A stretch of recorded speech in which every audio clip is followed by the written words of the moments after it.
There are times when you do so much research on a topic that you become even more confused than when you began, especially for such a simple question as, like, how much gold is there above ground? There's a wide variety of answers. The truth is, we really don't know for sure. But we're going to still explore the question and how we got to the question and how we got the gold out of the ground. We're going to talk about it all and maybe try to ascertain the reason why we really don't know how much gold there is above ground as we explore.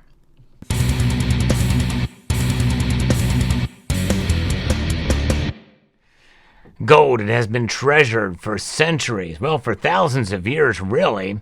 In fact, some of the earliest known gold dates back to at least 4,000 before the birth of Christ. We're going to talk a little bit about how gold has been mined and get a little bit of an idea of what it is and what are some of the numbers that they're throwing out as to how much has been mined for this illustrious metal that you see before you. The wheels of time keep spinning, and the weight of gold throughout history, well, there's numbers that have been thrown around, about 200,000 tons on average. We'll get more specific on some of those numbers later. To put it in perspective, if this gold were a cube, it would fit snugly within the confines of a tennis court. We've also talked about a pickle court. I talked about that with my Joe Rogan video, who did some research on this as well. This figure sourced from the World Gold Council as of early 2023 is more than just a testament to human history. It's a beacon for investors seeking stability in a world of economic ebbs and flows, according to this piece here from the U.S. Gold Bureau. What does it mean for us as investors and stackers and hedgers against economic insanity? Well, it's looking for gold as this cornerstone of the portfolio. We'll get a little idea of how this all came to be. Whether you're weighing gold's worth by an ounce or the ton, understanding the nuance of gold deposits, market trends, and the environmental footprint of extraction will help us understand what it takes to bring an ounce of gold and all of these ounces to tons out of the ground. And we know that the quest for gold has been relentless throughout the ages. Civilizations across the time has begun digging, panning, and mining for the metal. And we've mined what, according to the World Gold Council says, 208,874 tons of gold as of the beginning of 2023. So these numbers are going to change soon. The volume is not just a static figure. It represents a dynamic history of human achievement and ambition. Remember, 2/3 of gold mining has happened since the 1850s. It's pretty remarkable when you think about it. 2/3 of all the gold that we see above ground has happened the last couple of years, a couple hundred years here. Gold mining is an ancient practice with evidence of extraction activities that date back to at least 4,000 BC. Over time, the methods have evolved from simple panning to more complex techniques like sluicing, dredging, and large-scale industrial mining operations. Most of us know what that means, all labor-intensive and energy-intensive. Now, the gold rush of the 19th century epitomized the human thirst for gold, leading to the rapid technological advancements and significant migrations, shaping economies and societies. But gold is really mined in only a few nations around the earth. Most of the gold is mined in only a few nations, and these deposits are scattered across the continents. But the significant concentrations are in South Africa, Australia, China, which is, I think, number one gold producer, Russia, and the United States. These deposits are geological marvels. Some formed over billions of years, or so they say anyway, and they continue to yield gold through both artisanal and industrial mining efforts. And that gives us our first clue as to why we can't come up with a solid number. Artisanal mining, in other words, outside of a corporation or a company, small-time miners. In fact, whenever a miner out in California or a prospector goes in a creek and finds a couple of grams or flakes of gold, that adds to the above-ground gold supply. but is not generally counted unless it's processed. These deposits are geological marvels, some formed so long ago. Despite the vast amounts of gold already extracted, the Earth still holds precious reserves. The U.S. Geological Survey estimates that about 50,000 tons of gold are yet to be mined. These reserves are a mix of known quantities in established mines and speculative estimates in unexplored territories, promised a continued supply for future generations. We're not going to run out of gold anytime soon, in other words. So the value is not merely measured by its weight in ounces or tons, but also its price and currency. And so far, that price has been fairly accurate in capturing its value over time when you measure it against other commodities through the course of time. It's pretty much held its own. And we know the current market value of all the mined gold. One must consider the fluctuating nature of gold prices. And of course, we know, now it's $2,000 an ounce plus. And we know what affects the price of gold: global economic stability, inflation, currency values, geopolitical events, and some also would put in there price suppression by the banksters, and of course the derivatives market as well.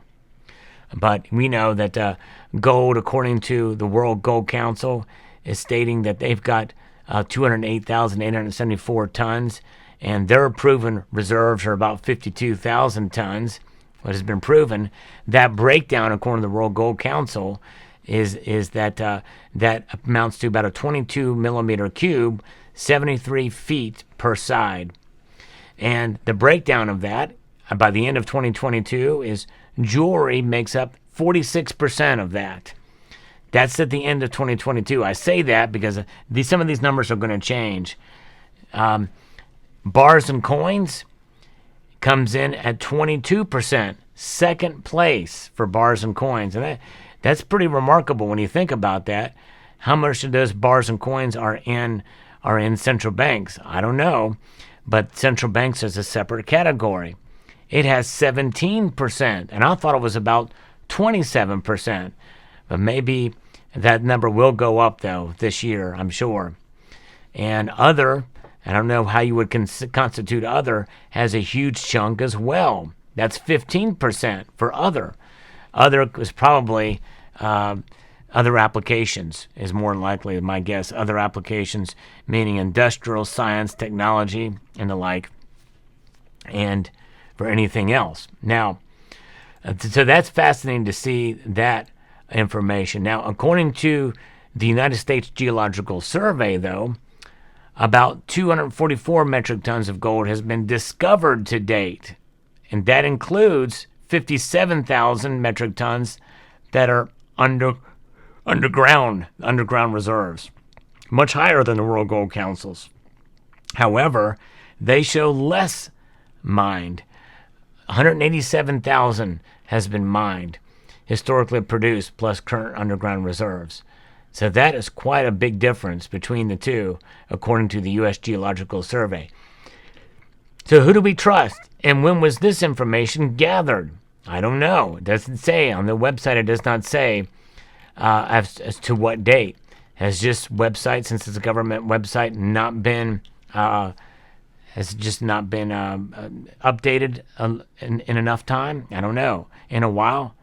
I don't know. But I tell you this, all of the gold discovered thus far would fit in a cube that is 23 meters wide on every side, according to the USGS.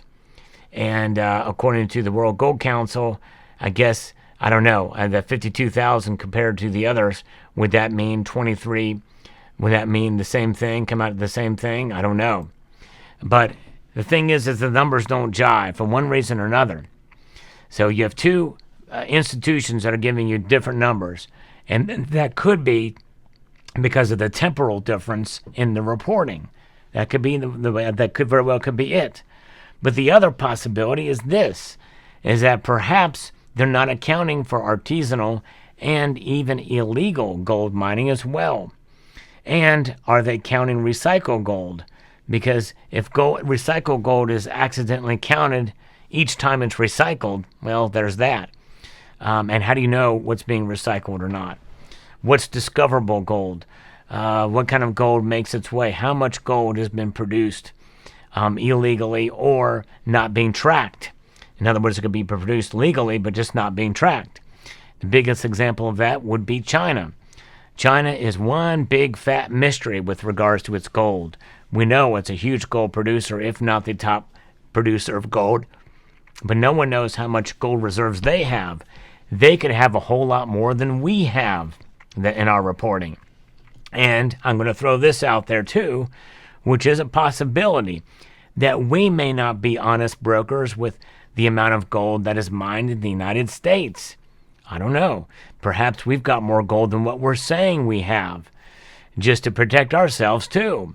Probably not likely that we're adding more to our gold reserves, to our 8,133 tons that the United States has. I kind of doubt it. Nonetheless, there's a lot of gold that's sold, and this gold here that you see before you on your screen is counted in the official reserves. All of these are produced by well-known mints, either as coins or refineries, and cast into bars by well-branded and recognized. So likely this gold has been counted, and so it's part of that stockpile. And it will not go away, no matter what happens, even if a thermonuclear bomb is dropped right here, although it's going to take a while to reconstitute that gold, that's for sure. But it does not disappear, that's for sure. A case in point in that, I talked about it in a previous video from years ago about a Jew who had won a Nobel Peace Prize in Nazi Germany. The German soldiers came to his home, saw a jar of what they thought was some sort of liquid, maybe orange juice or something like that, and it turns out it was aqua regia, where he dissolved the gold into that solution, but it was reconstituted back into the Nobel Peace Prize made of gold later on. So pretty fascinating. Gold does not go away, gold does not disappear, but to get an exact figure on how much gold is above the earth is an educated guess. And we can make that educated guess, and hopefully some of these numbers will be changing very soon. And when they do come out, I would love to see the breakdown as to how much above ground stocks, piles of gold that gold.org, Gold Hub, the World Gold Council reports, and what the United States Geological Survey reports. I'll report on it here, and we'll see what the breakdown is between central banks, bars and coins, and jewelry, and others. We'll see. So I hope you found this video informative, insightful, and educational. I'd like to extend a multitude of gratitude to each and every one of you for taking the time to watch. And I want to encourage you to please rate this video. That means press that thumbs up button, like this video, share it, comment, and subscribe.